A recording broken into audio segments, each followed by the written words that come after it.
Good morning. Welcome to our Iwork NC Virtual Speaker Series, and we're so excited this morning to have with us College Foundation of North Carolina representatives Amy Denton and Brittany Privott, and they are talking about paying for college, which we all want to know about. So, ladies, I'm going to turn it over to you, and you can start sharing. All right. Thank you so much, Kim, for hosting us today. We really appreciate it. And once I share my screen, we're going to let Brittany kick us off.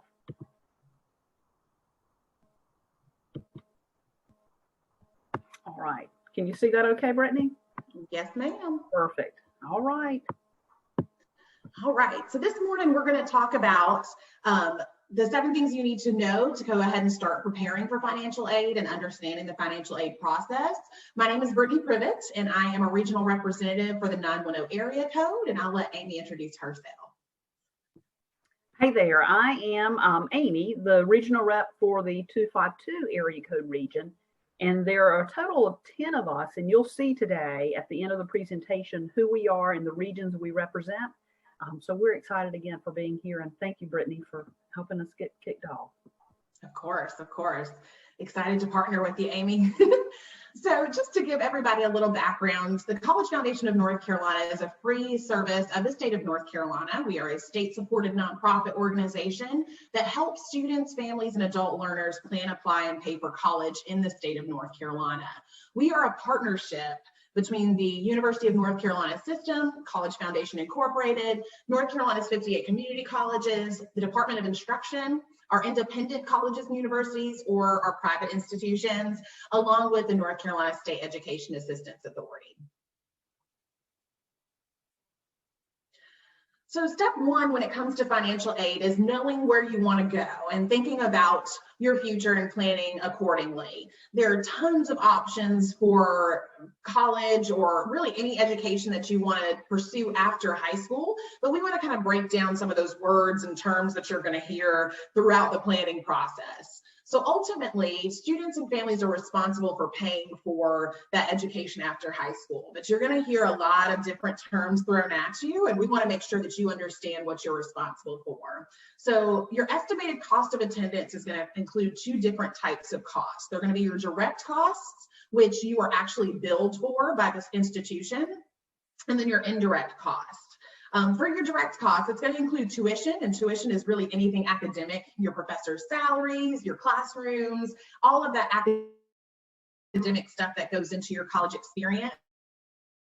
Your required fees are going to be anything that your lovely tour guide is going to say is free on campus. So anything that's miscellaneous. So if a campus says that laundry is free on campus, it's free at the time because you paid for it with your required fees. So football games, printing services, if the buses and transit system is free, all of that is already paid for under that umbrella of required fees. And then room and board is where you sleep and eat, and that can vary from campus to campus. A lot of our community colleges in the state do not have room and board because they don't have residence halls. So that is a cost that you're not going to have to worry about at a lot of our community colleges.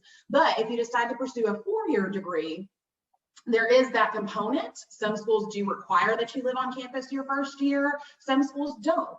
The schools that do are not requiring it because they want to get more money out of you. Statistics show that students who live on campus their first semester in college have a higher GPA than those who do not, and they're more likely to stay in school and graduate within 4 years. So that's why there are some schools that do require it. They want to set you up for success. But we are in the age of a global pandemic, so I definitely want to make sure that you communicate with your family and make the decision on whether or not to live on a college campus based on what your family's needs are, yourself, and your health and safety needs to be taken into consideration when you're thinking about living on campus, especially right now. Indirect costs are going to be costs that you are responsible for, but you may not receive an actual bill for. So books and supplies. Typically, on average, students spend about $500 to $700 a semester on books. That is a very national average, so I don't want you to think that that's the exact number. And please take in consideration that your major is going to really dictate how much you're spending on books and supplies. Art majors are not spending the same amount as English majors on books and supplies. So definitely make sure that you take in consideration what is going to be required of you when it comes to your major with regards to books, supplies, all of that fun stuff. Transportation is something that you definitely want to take in consideration. A lot of schools have free shuttle and transportation services to get around campus and around town, but how are you going to get your baby to and from campus on major breaks? I live in the Wilmington area, and I always try to make sure my families out here understand that if you're sending your baby to Appalachian State, you're going to need to budget how to get them to and from the mountains every semester because campuses do close for a lot of major breaks. Then you have your personal and miscellaneous fees. We like to tell families to go ahead and start budgeting to maintain a separate household. So when you go to buy toilet paper at Walmart or laundry detergent or your toiletry items, you're gonna have to start budgeting on spending that money on your student as well when they go away to college, if they decide to go away to college. That is something you wanna budget for. And then we do have some loans that do accrue fees while you're in school, and you're gonna wanna budget for that as well. But that is something that you're gonna learn as you go through the financial aid process. That information will be given to you ahead of time so that you can make an informed decision on the loans that you're taking out. Ultimately, your family is responsible for paying for college. The second step in this financial aid process is understanding and determining your financial situation. What can you and your family afford to pay? What type of college do you want to attend? Do you want to go to a 2-year institution, a 4-year institution, a private institution? The cost is going to vary greatly based on the institution, and there are ways to cut costs based on the institution that you go to. Our community college program here in the state of North Carolina, like I said before, we have 58 amazing community colleges in the state, and they're a great way to cut costs and lead you into a 4-year degree, or getting a certificate. A 2-year program can definitely lead you into a great career. So consider all of the money saving options that we have in the state, and 2-year schools are just one of the many. Also, do you have a 529 college savings plan? College Foundation of North Carolina administers the 529 college savings plan. So if you ever have questions about ways to start a kind of saving bucket for your student when planning for college, feel free to let us know and we'll be more than happy to give you more information. Step 3 is knowing the types of financial aid. Again, there's tons of terms out there and we want to make sure that everybody's on the same page with those. So ultimately, financial aid is money that pays for college or a vocational school, really any education that you get after high school. And there's different types. So gift aid is money that you're not going to have to pay back. That's everybody's favorite aid, your grants and your scholarships. It does take a lot of work on the front end to search for those scholarship opportunities. We're going to give you a little insight as to how to get started on that today. But scholarships and grants are a great way to kind of cut down the cost of college and not have to worry about debt later on. Your self-help is going to be that money that you may have to pay back in the future, or money that you have to work for on the front end. So loans, employment on campus or off, or family savings, that's money that you're really going to have to kind of get together beforehand, or possibly, like we said, pay off later on. Merit-based aid is another favorite type of aid. It's money that you get for being special, money that you get for being who you are. So academics, anything including your performing arts like music, theater, the athletic scholarships that we hear so much about, any money that you get for being who you are. There's tons of merit-based aid out there. There's scholarships for redhead students. There's scholarships for left-handed students. There's scholarships for students who want to pursue different types of careers. There's tons of merit-based aid out there. So definitely take the time to look for that. And again, we're going to give you some insight into how to get that started in a little bit. And then need-based aid is going to be determined by the FAFSA, which is the free application for federal student aid. And we're going to go in depth on that in the coming slides.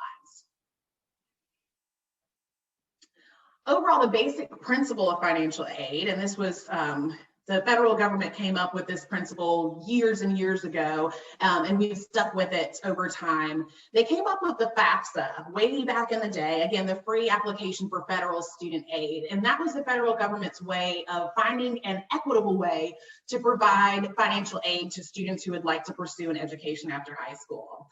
So typically when you complete the FAFSA, which again, we're going to talk about for a little bit after this, The form itself is going to take in consideration your tax information, how much or how little mom and dad make, how many people live in your household, and how many people in your household are attending college. That will determine what we call the EFC, which is the expected family contribution. That's how much the federal government says that your family can contribute to your child's education. That number is going to be used by institutions. They will take the cost of attendance for the institution, they're going to subtract your EFC, and the number they come up with is the maximum amount that institution can offer you for need-based funds through this federal and state government. The application process for the FAFSA is pretty simple. The form opens on October 1st of every year, and we do recommend that students complete the FAFSA form every year that they're in college because it's going to be your gateway to financial aid. This is step one into opening funds for financial aid. The first step for the FAFSA is going to be securing your FSA ID, and this is going to be your signature for the FAFSA, your login for the FAFSA. This is your identifying number to get into this federal form. That being said, please remember your FSA ID. Students, keep it with you. I know all of you have your Instagram password memorized, so go ahead and memorize your FSA ID. Parents, your FSA ID is going to stay the same regardless of what child's going to college. So students, you're going to use the same ID every time you complete the FAFSA. Parents, same for you. So that being said, make sure it's something you can remember and make sure that you keep it with you. Parents, if you have an older child that's already in college and you've done the FAFSA before, your FSA ID is going to stay the same. So just keep that in mind. When we're on the FAFSA, a lot of students think, oh my gosh, I'm 18, I have my driver's license, I have a job, I am grown, I am not my mama's baby anymore.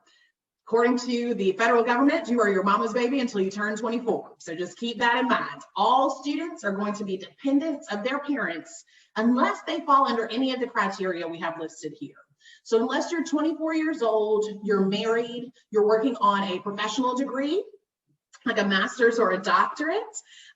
If you have children that you support more than 50%, you can be deemed an independent student. But please note, if you don't support that child more than 50%, again, you're still your mama's baby according to the FAFSA. Also, if you are a veteran or active duty in the armed forces of the United States, you can be deemed an independent student. But again, unless you fall under any of these criteria, you're a dependent student for FAFSA purposes. Also, we have some special circumstances that students do find themselves in, and we do understand that the traditional family is not as traditional as it used to be, and there's tons of different circumstances that we may run into, and you're not alone. So if you are a student who has experienced homelessness since July 1st of last year, you've been determined by the court that you are under legal guardianship or you're an emancipated minor, or if you've experienced foster care since you were 13, you've had a parent who was deceased since you were 13, or you've been deemed a dependent or ward of the court, you can be deemed an independent student.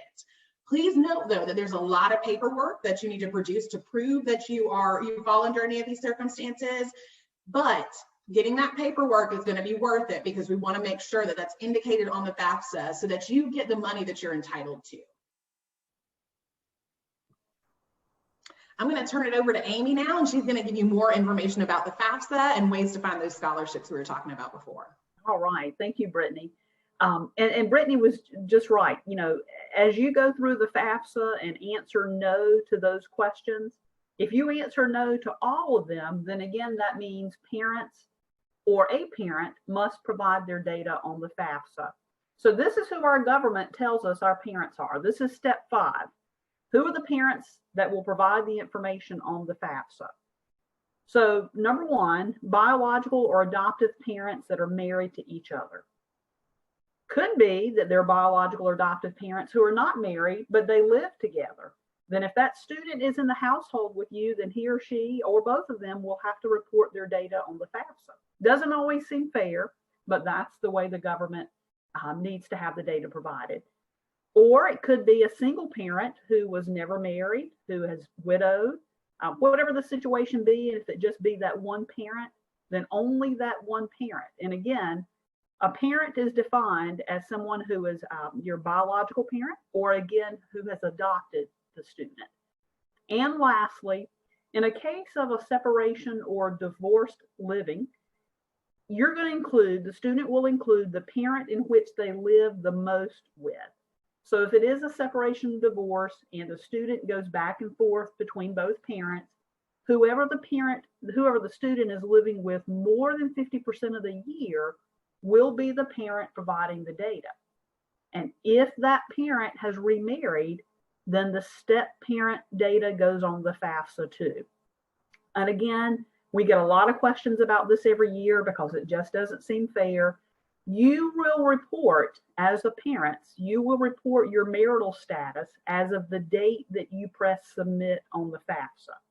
So if you are saying that you are married, whether that be remarried or whatever, then you must include that step parent in the FAFSA. Grandparents don't file FAFSAs unless they've adopted the student. Aunts and uncles don't file FAFSAs. No one else in any classification of a guardian for that student provides a FAFSA except for these 4 categories of people right here, okay? And again, Brittany alluded to that quite often, like those dependency questions, there are going to be other special circumstances that are happening in a household that we know happen every day. Financial aid offices deal with these situations every day. They may not be your situations right now, but over a period of time while your student is in college, it could be. So at any point in time, there is a change in employment status. And look at the crisis that we're in right now. We know a lot of families have had reduction in their work hours. They've lost their jobs, whatever the situation may be. If there's a change in employment after the point that you have filed your FAFSA, then you need to make sure the college financial aid office knows it. If there's been a death in the family, be it a parent, God forbid, or a sibling, or anyone else that you care for as the parent, if you cared for that family member, if they're in your household, it needs to be reported. A change in marital status. You could have been married by the time you filed the FAFSA, but within a short time afterwards, or whatever period of time afterwards, you are no longer married, then you need to report that to the financial aid office, or vice versa. You're single and then you become married.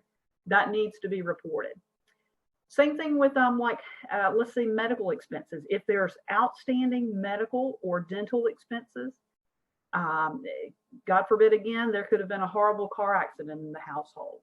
And that's created a strain on you because you've had outstanding medical expenses or other large expenses that you just cannot provide for because it's not covered by insurance. Let the financial aid office know. And lastly, which we see more often than not now, and I'm sad for this, a student just cannot obtain parent information. And there's so many reasons why this can be the case. The student never knew their parents. The student was never adopted by anyone else and they live with a grandparent or a guardian. Let's just say the student knows the parents. Maybe they even live with the parents, but the parent just refuses to give them the information to put on the FAFSA. We see that all the time. These are reasons why colleges can classify as special circumstances and sometimes provide what we call professional judgment. As Brittany said earlier, you're going to have to provide documentation. Unfortunately, they just cannot take the word of the student or the family member that this has happened. They have to have the proper documentation to support that student's file in order to possibly give them more financial aid. When I used to work at Barton College in the admissions office, we saw this happen quite often. And our financial aid director would take in the documentation, they would hear the story, they would cry over the family in telling the story, but they had to have that support in order to give them extra funding. And I would dare say that probably 8 out of 10 times that student got additional funding to support them through this crisis in the household. So Brittany alluded earlier, you're going to have to provide information on the FAFSA. We keep talking about if you're dependent, parents must provide data on the FAFSA. The FAFSA, the end result of the FAFSA is a combination of parent and student information. It's not only just what the parent fills out. The bulk of the information is about student, but of course, indeed, if the student's dependent, then parents are going to have to provide the data. So as I go through some of this information, be thinking in your minds that this is the same type of information that your student will have to provide, especially if your student worked. If they filed taxes, had an income, they're going to have to provide their same information that you, the parent, will have to provide. So you're going to be asked questions like, what is your AGI? If you did not work, it's going to ask you a question like, what was your earnings from work? So you could have got paid cash. Maybe you did get paychecks, but it was not enough to file taxes. Then the student will have to report their earnings from work. Any other tax liability. The good thing is, as you go through the FAFSA, the form will tell you exactly where to pull the data from the tax form, whether it was your 1040, your 1040A, your 1040EZ, whatever the form may be, it's going to tell you where to go pull the data. And the new rule with the FAFSA now is, and this has been the case for several years, you're going to pull this data from 2 years ago. The government calls it prior. We just call it 2 years ago. That makes it much more simple to remember. So 2 years prior to the enrollment year. So let's just say your student's going to be in college in the fall of 2022. So next year, they're going to be going to college. Then you're going to report this type of information from the 2020 tax year. That's 2 years prior to the year of enrollment. And the same thing with untaxed income.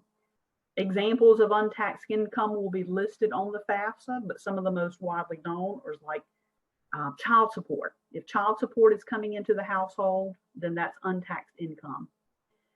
Disability benefits, distributions from your IRA, that's untaxed income. And again, 2 years ago, 2 years prior to the enrollment year. Now, let's say you have money sitting in your checking account, savings accounts, you have investments, you have a real estate investment. Let's say you got a house down at the beach, you got a house up in the mountains. You don't live in that house, so that's considered a real estate investment. That's considered other property. You have to report that information on the FAFSA, the values of that other piece of property, that farm that you don't live on.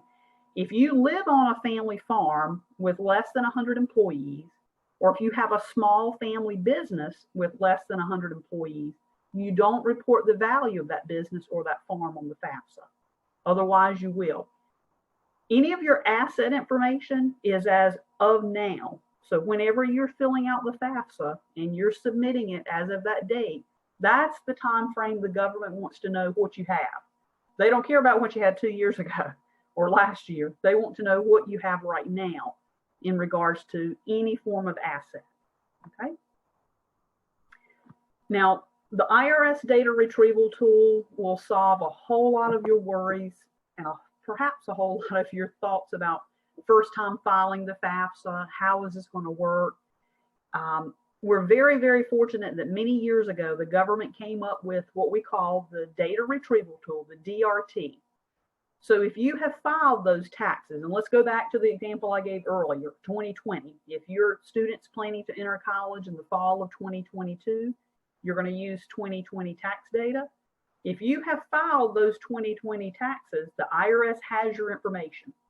When you get to step 5 of the FAFSA, and you see that up here at the top of the screen, 1, 2, 3, 4, 5, we're on the section 5 when it's regarding parent financials. And if the student has filed taxes, remember, the student's going to have to do the same thing. They can import their information from the IRS. You're going to answer a few questions to make sure that you're permitted to do the FAFSA, the data retrieval.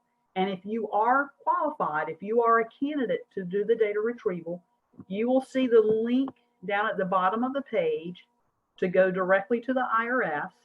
It's going to locate who you are. It's going to find your information. And then when you choose to link back to the FAFSA, that data will pull in and automatically fill in the blanks for the FAFSA. What does that mean? That means you don't have to manually answer all of those questions. You can let the data retrieval tool do it for you. There will be a few you're going to have to answer to make sure you are who you are versus your tax data. So information like your addresses, your address from your 2020 tax form, must match the address that you're using on your FAFSA. Your names, of course, must match. Your certain adjusted gross income, those numbers must match. That's how the IRS finds you and is able to import the data. So again, if for some reason you cannot do the data retrieval, it is not the end of the world. You will have to answer all of those questions manually. And again, the way you're going to answer those questions is simply going out to the tax form and finding the line item that the FAFSA tells you to find. So go out to 1040 line 3B and pull that data and put into the FAFSA. So that's as simple as how you're going to do it. Everybody will not be the candidate to do the data retrieval, and that's perfectly okay. But just make sure you know this can be the most simple and fastest way to get your FAFSA done. I will throw this out there to you too. If for some reason you are a candidate to do the data retrieval, but you choose not to do it, then you may be selected for what we call verification. That means that you are going to have to provide extra documentation to the college financial aid offices to prove why you answered the questions on the FAFSA the way you did. They will know, and certainly the federal government will know, that you should have done the data retrieval because you met the qualifications based on the way you answer those questions. But if you skipped the process of linking to the IRS and decided to answer the questions yourself, they're going to know that. So they're going to continue to push you to go out to the data retrieval to do it.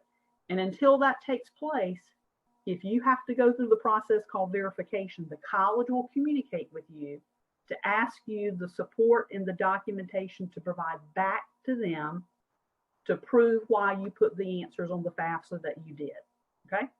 It's not a horrible process at all. It just takes a little bit extra time if you have to go through verification. So all of that was step 5. Step 6, we can't say it enough. Everyone should apply for the FAFSA. No matter your thoughts about what you've heard other family members say, what you have had an experience with a prior child, that we didn't qualify, we make too much money in our household. Don't listen to all that and still submit the FAFSA. The biggest reason is this. It's not on that screen, but the biggest reason is this. You cannot receive any funding from an institution outside of those merit dollars that Brittany talked about, your academic, your sports, whatever it may be. You cannot receive any additional funding from the institution itself without showing proof that you have a FAFSA on file. So that can hurt a lot of families if the parents choose not to fill out the FAFSA for the student because they just think they're not going to qualify because there's too much income in the household.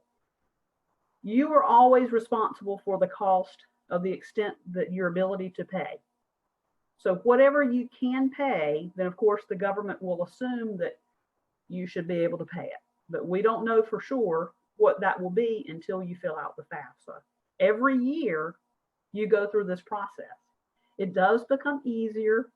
We can almost promise you that. After the first year, you will then do what we call a renewal FAFSA. Most of all your demographic data will auto-populate that FAFSA. You're just going to have to re-enter or redo your financial related questions. So it becomes easier after the first year.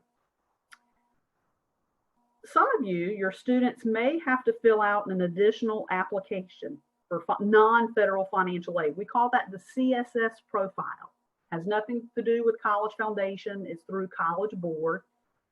In North Carolina, I think there are only 5 colleges that require it in North Carolina. I have to look up at my cheat sheet to make sure I remember. The 5 colleges in North Carolina are Davidson, Duke, Elon, Chapel Hill, and Wake Forest. Now, of course, you see that almost 400 colleges nationwide require it. So if you're looking at a college out of state, just do a search for CSS profile and find out when you need to complete it. FAFSA opens up every year, October 1st. The CSS profile runs kind of along the same time frame in the fall of the year. Now, a lot of school counselors and other people may not recommend that families complete the CSS until they know they've become an accepted student. at one of these institutions that I told you about. Just think about, the selectivity of those institutions. And I'm telling you, the CSS profile is kind of detailed. I know Brittany's probably had some experience before with families filling it out. It's very tedious. It asks every question about your financial situation that a FAFSA does not ask.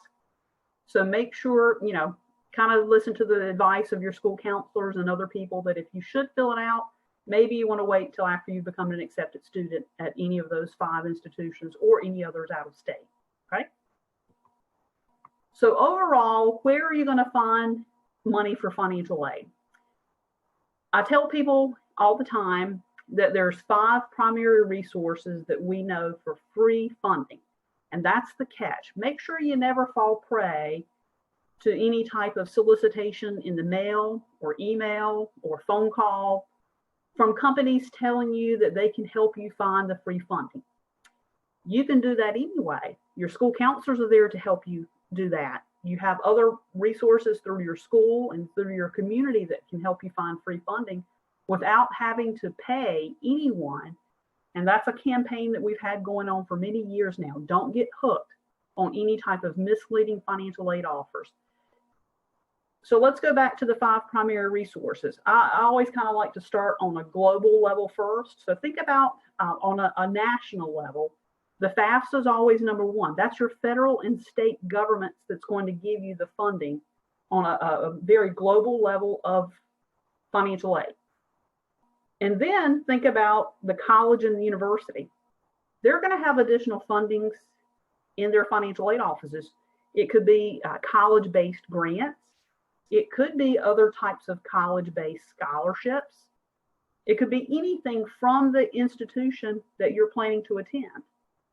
And then on a more local level, think about the scholarships right there in your community. Any type of local or private scholarships through your parents' workplaces, through church-based organizations, faith-based organizations, any other thing that you may find, check with your school counselor or go out to the college's websites, the school counseling website. Sometimes some schools do a very, very good job with posting information about scholarships.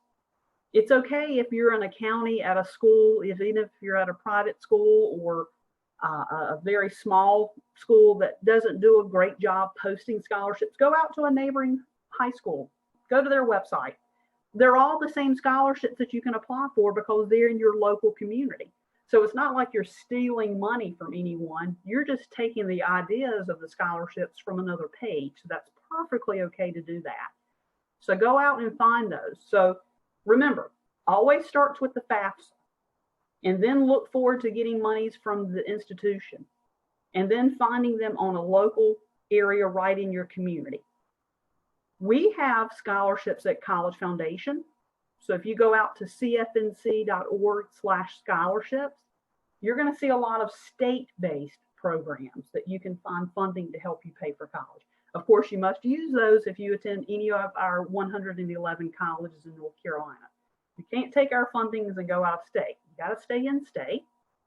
And then there are a lot of national scholarship databases. I'm going to share some of those examples in just a second.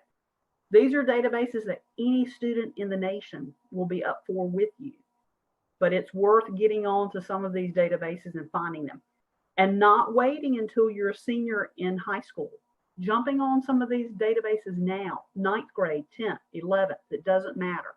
The more you can find out about them now, the better you will be. And some of them, very fortunately, can award scholarships to students that are not yet seniors. So you could get funding and not even become a senior in high school yet. So we're coming to a close here. We're going to wrap up with just letting you know in the next couple of slides about some of these sources for aid. We stress over and over again, the FAFSA is the #1 place. So let's talk about the aid that you're going to receive as a result of the FAFSA that Brittany alluded to earlier, any types of federal money and state funding, and I've shared that information with you too. So #1, the Pell Grant. That's the largest grant program in our nation, and it goes to the neediest of the neediest households. Households with very little to no income. There is a second grant through the federal government, the SEOG. We call it the Supplemental Educational Opportunity Grant. This grant is also awarded to households that have high need in the household, but this is a much smaller grant program than the Pell Grant. Colleges are limited with the amount of dollars they get for the SEOG, so they may get their pot of money, and when they award it to their students, it's gone. They cannot get additional funding from SEOG, where the Pell Grant is just the opposite. The Pell Grant is an entitlement. So if you were due the Pell Grant, no matter the dollar amount that the government calculates that you're eligible for, you're going to get it no matter when you submit your FAFSA and no matter when you become eligible for it. You will get the Pell Grant funding, and it can be awarded up to just over $7,000 a year. And then we have work study. There are two different types of work study program. The federal work study that allows you the opportunity to qualify again because of need. And what is work study? That's just the opportunity for your student to have a job while on college campus, in between classes, on the weekend, whenever it may be. It could be you're going to get a job in the library. You're going to get a job down at the athletic facility, manning a front desk. Maybe it's going to be in the dining services and helping serve food or whatever it may be. That's an opportunity for your student to get paid and have a job, and typically right there on campus, while there are some jobs that are off campus, and afford to help them with spending money that maybe you won't have to give them as a parent. So just keep that in mind. If your student does not qualify for the federal program, that's okay. We do have another program that's called maybe institutional or regular work study. That's where the institution has jobs that you're not getting paid from the federal government. So they're jobs that you're getting paid from the budget of the institution. So for a lot of students who will not qualify for the federal program, they can still work if those jobs are available they would wish to work through the regular program. So go to the financial aid office and ask what jobs are available, okay? So let's move on to talk about loans. And sometimes this is not a very happy subject for a lot of families. I received loans when I was in college, and it helped me get through my education. I think of loans as this way, and I want you to as well. It's an investment for your future. Just like you're taking a loan out to buy that car, you're taking a mortgage out to put that roof over your head, you're taking a loan out to get an education to go find a job for the rest of your life to make good earning and money and support whatever lifestyle you would wish to lead. While all of our careers and while all of our jobs in the nation doesn't necessarily require students to attend college, we know that. And if that's the case, we say go for it. But most places that we know, statistics will tell us, you're going to have to likely borrow loans in order to get through your four-year education, and certainly as you go on to graduate school. So the William D. Ford Direct Loan Program is the government's loan program. Anytime you see federal direct loans, you know that those are dollars from the federal government. There are two different types of student loans, and those are the first two you see on the screen, the Stafford loan. Anytime you see the word Stafford, that's meaning it's the student loan. And they're subsidized and unsubsidized. You don't have a say-so over which one you qualify for. The college is going to let you know, again, based on the result of your FAFSA.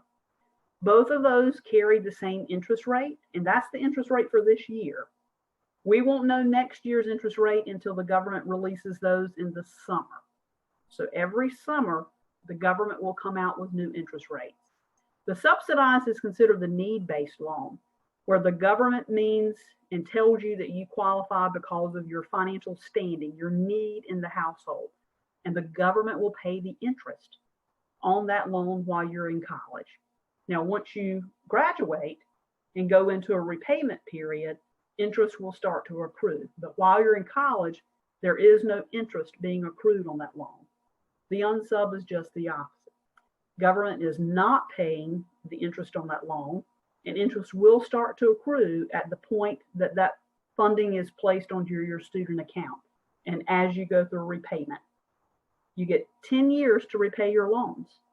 And that's given a 6-month grace period after you graduate to go out, find a job, get established before the government starts asking for their money back. So you do have 10 years to pay off your loans, and that's the standard repayment, but you have so many other options to go into longer repayment periods. You can work those out when you get into the repayment period initially. Parents, you can borrow too. Students don't have to go through co-signers. They don't have to have background checks. They don't have to have credit checks of any sort. It's just their right to go to college. The government will lend them funding. You as the parent will have to go through a credit check, and both parents don't go onto one loan if there's a 2-parent household. Only one parent actually goes through the credit check, and that's your choice. And if you qualify, then indeed you can receive the loan. Students are capped every year at the amount of loan monies that they can receive. Parents, the way it's determined that you can qualify in the dollar amount is this. Brittany told you a while back about that cost of attendance. Remember that, the eligibility of how need is calculated in the household? The cost of attendance, subtracting the amount of financial aid that your student has been given, whatever that bottom line balance is your eligibility to borrow the PLUS loan, the parent loan for undergraduate students. So whether that is a $1,000 balance or whether it's a $50,000 balance, that's the amount of money that you are eligible to borrow in order for your student to go to college. And that's how we have a whole lot of students sitting in class today. Parents have borrowed the balance to let their child go to college. Your interest rate is going to be higher. Your interest rate is usually always higher for the parent loan versus the student loan. And of course, there are always going to be loans for graduate students. Once you've received your bachelor's degree, you no longer qualify for any of these federal or state grants. So you must, of course, in most situations, probably pursue a loan to help you pay for your graduate cost. Okay? So those are the federal programs you get as a result of the FAFSA. Here are the state-based fundings that you get from North Carolina, from the College Foundation of North Carolina, based on your eligibility for aid. We break our financial aid down by the 4 different types of institutions that you may attend. First of all, if there is a financial need, if you plan to attend one of our 16 UNC system campuses, you could get the UNC need-based grant. If you're attending one of our 58 community colleges, they have their own grant. If you're attending one of our 36 private institutions, maybe you could receive the need-based scholarship. And then lastly, the lottery scholarship is awarded only to students attending one of our public college campuses. So that's going to be our 16 UNCs or our 58 community colleges. So again, we will let you know what you qualify for, and the college will award those aid dollars to you just as soon as you complete the FAFSA and the process of aid is beginning to be calculated on a college campus. That could take many weeks, but again, it all comes from the FAFSA. Okay? All right. In order for the state to give you those fundings that I just told you about, all students in North Carolina and even outside of our state must prove that they are a resident of North Carolina. Of course, out-of-state students are not going to qualify, but North Carolina students must go through the Residency Determination service. This is a behind-the-scenes page at CFNC. So you are going to use your CFNC username and login, and this is the student, not the parent. The student logs in to do this. And again, parent, you don't log in. Please don't log in. It can cause a lot of problems if you do this. So let the student log in with their CFNC username and password to answer the residency determination questions. We need to know that you're a resident of our state for 2 big reasons. Number one, so that you could qualify for in-state tuition at any of those public campuses, the 16 UNCs or the 58 community colleges, because there is a difference in the tuition cost, in-state or out-of-state. And if indeed you're a resident, we need to know that we can award you any of those grants that I just showed you. So we need to know that you're eligible for those grants by showing that you are a resident of North Carolina. You can log on to your residency application through ncresidency.org or anywhere on CFNC's website. If you see the link, just click on it and go to it. And the main thing is, remember this, it is required. So at some point in time, you will need to complete your residency before the college can award you aid. And all of our community colleges, and right now, North Carolina Central University, require you to do your residency first before you actually can submit your college application. The RCN question, the residency certification number that you're going to get as a result of doing your residency, is a required field, okay? So listen out more from this from your schools and other personnel in your communities. They're going to remind you, you have to do this at the same time that you're doing the FAFSA to show that you are indeed who you are as a resident of our state. And lastly, step 7, what do you do now? If you are a senior or whether you're a junior or sophomore, it doesn't matter at what stage you're in. It's always the right time to start researching scholarships. I'm going to give you some good websites on the next slide. And think about ways that you can start saving some monies right now to help you afford that education. Some of you may have to pay some balance to the institution, or maybe you just simply want to have some extra spending money when you want to do those things on campus, like join a fraternity or sorority and pay your dues or whatever it may be. Maybe it is those art supplies, those nursing supplies, something that you want to do that you spend your money for. So think about ways that you can be cutting cost and putting more money into an account or under your mattress or wherever else you want to put it, that you don't spend it. And that'll help you get through the process. The government does have several other additional sites that we recommend that you go to right now to get a picture. It's not going to be a very detailed picture, but it's going to give you a overall picture of the type of aid that maybe you're going to qualify for when it's time for you to do the FAFSA. So the FAFSA forecaster, the net price calculator can help you with those. If you don't have time to write these down, simply just do a search. Do a Google search for FAFSA forecaster or the net price calculator. Every college is required to have on their website a net price calculator. The federal government required them of that many years ago. So if it's not too easy to find on their websites, just type in Google net price calculator and you'll be able to get it. And the same with the College Navigator.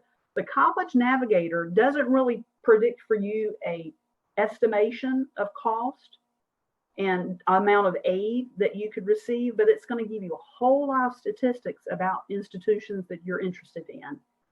Maybe a little bit more than what we're able to give you on CFNC, for example. So go out and do some searches about your institutions that you have interest in through the College Navigator. And always, always, always continue to attend meetings. Obviously, most of them are probably virtual right now, that your high school will be hosting. Again, like the North Carolina virtual public schools will be hosting. Wherever you can find more information, they're hosting these meetings for a reason. And they're all for you to gain the more knowledge to help you make this next step easier. So keep attending those meetings. And here are those websites that we've referenced several times today. Let's start with the ones down at the bottom, the National Scholarship Databases. So I told you earlier that, you've got locally based scholarships, you've got institutional based scholarships, state-based scholarships through CFNC's website, but you also have these national databases of scholarships. College Board is probably the biggest one that I know of. They're very reputable. They're easy to find. Go through their website at collegeboard.org. College Board is where students would register for the SAT. Or go through bigfuture.org. Sign up for their database. It's pretty tedious to sign up, But the whole purpose of that is this. Once you answer all those questions and you have a profile, the database will search to find any scholarships that match your profile. And once there's a match, you're going to get emails. So I tell students and families all the time, make sure you use a clean email account, one that you're going to be able to access pretty easily without a bunch of junk going to the emails. Make sure you're being able to access them easily and be able to search for the scholarships very easy as you get them in your email. FastWeb, Peterson's, College Greenlight, other big name resources to find monies. Let's move on back up to the top and look at some of the North Carolina monies in addition to those grants that I told you about.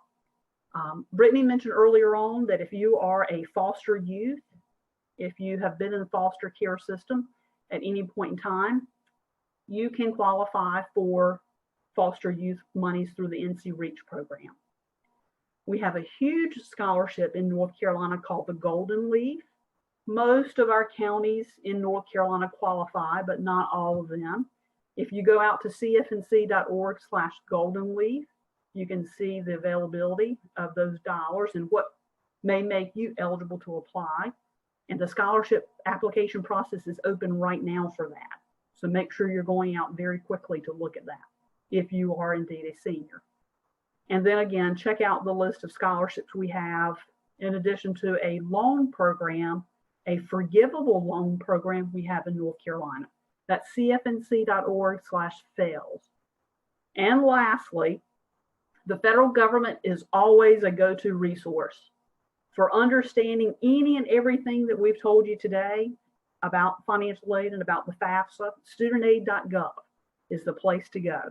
Certainly if you want to learn more about details on your student loans or parent loans, go out to the studentaid.gov website. All right, here's that scholarship search that I mentioned through CFNC, cfnc.org/scholarships.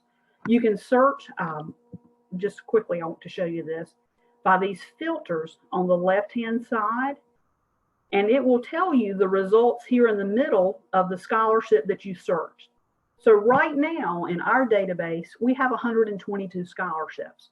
So maybe you're going to be able to find some state-based programs that fit your eligibility and that you can apply for. So check us out there, cfnc.org/scholarships. And lastly, as we wrap up, we are on social media. College Foundation of North Carolina is Facebook, Twitter, YouTube, and Instagram. With our YouTube channel, we have tons of videos and tons of previous presentations that we have posted there. So feel welcome to go out and follow us to make sure you're getting the latest information and most up-to-date ideas about ways to find money and applying to college by following us at any of our social media sites. And then we as the regional reps have our own Facebook and Instagram pages. And our handles are Amy at CFNC, Brittany at CFNC, and as you see the list, it goes on. These are the rest of the regional reps in the state by area code. So if you happen to be in one of these regions, you'll know who your regional rep is. You can email us, call, text us, follow us on Facebook or Instagram, and we'll be glad to help you through this process. We welcome any other ideas from you and your parents or whatever we can do to help you. We're here to do that. So make sure you do reach out or share this information with someone else so they'll know how to contact us as well. And lastly, at this point in time, Brittany will open up the floor for any questions. So if you have reason to want to ask something now or put it in the chat, we'll be able to answer that for you. But lastly, I just want to make sure you do know this. In addition to us as the regional reps, feel welcome to call our call center at CFNC, 866-866-2362. That's our telephone number. Most of our call center representatives are working from home now, but they're able to still answer your questions and answer your emails that you may be dropping in. Go out to our website, use us as a resource for your career exploration, your college exploration, scholarships, and so much more that you're going to be able to find helpful on our website, in addition to reaching out to us as the regional reps. Brittany, I've spoken a whole lot here lately, so anything else that you think we should add or that I missed, feel welcome to open that up and share with us now. I feel like you did a great job. This was great. Good. All right. We're happy to answer any questions you. Yeah, and Kim or Crystal, if you saw any questions that came in that we were not able to grab, feel welcome to let us know.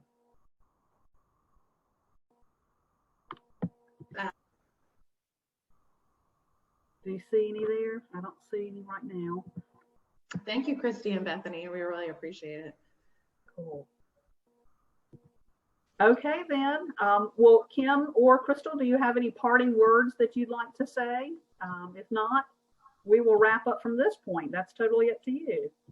Well, I just want to say thank you, Amy and Brittany, for always doing such a wonderful job. And as a teacher, parent, and even as a student, I have used CFNC for many, many years, loved the resource, and I can just not tell you how much it has meant to all of us in the state of North Carolina, the wonderful job that you do, the information that you give to our students, parents, and it is so helpful. And we just thank you for all the work that you do there and the resources. Love the new website, the collaboration with nccareers.org, and you're just doing a wonderful job. So we thank you for always being willing to come and share with us. And we thank all of our audience and all the wonderful people that have joined us today. So if we have no more questions, we'll wrap it up, and we're right on time, looks like. So thank you, ladies, and we appreciate it so much. You're welcome, Kim. Thanks for having us. Thank you so much. Okay, everyone have a great day, and we'll see you in the next session. Bye. Bye. Bye.